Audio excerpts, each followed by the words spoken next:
The next topic that we are going to see in lesson number 4 is sacred groves. Now, these sacred groves are actually forests that are taken care of, they are conserved by some local people living in that area.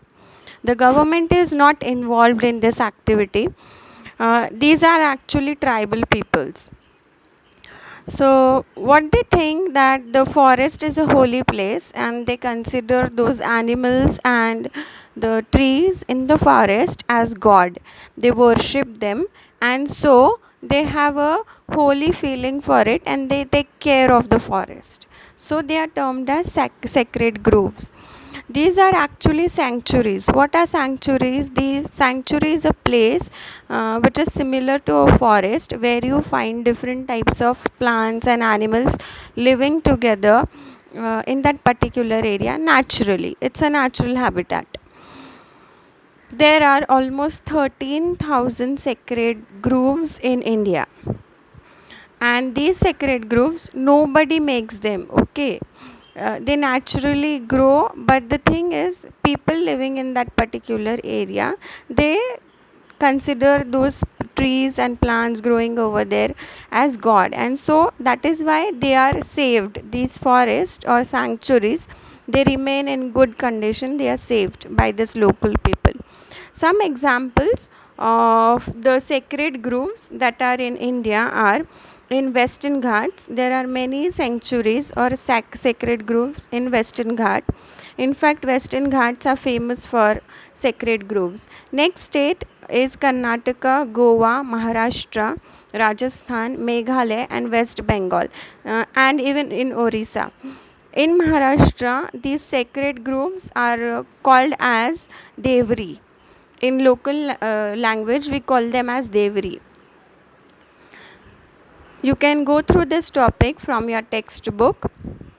Next topic is how or what you can do to conserve biodiversity at individual level or at organization level. What can you do?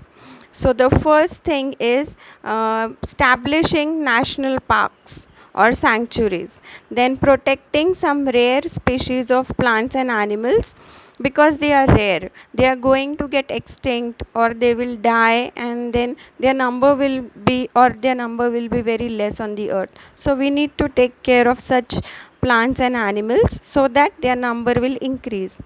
This is being done presently. For example, there are many organizations and even government authorities, they are running projects related to tiger and lions, they are saving them. So this comes under this protecting of rare species. Then bioreserves. What are bioreserves? Example, sacred groves. Example, some forests which are under government control and nobody is allowed to go in such places or do any activities. Those are bioreserves. Places which are kept saved and nobody is supposed to disturb those places. Then conserve some special species.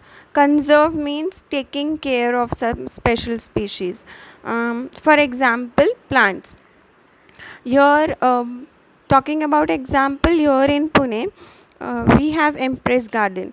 If you visit that garden someday, you will find a small nurseries over there when you go in the outskirts of the garden, not in the place where usually you find the crowd.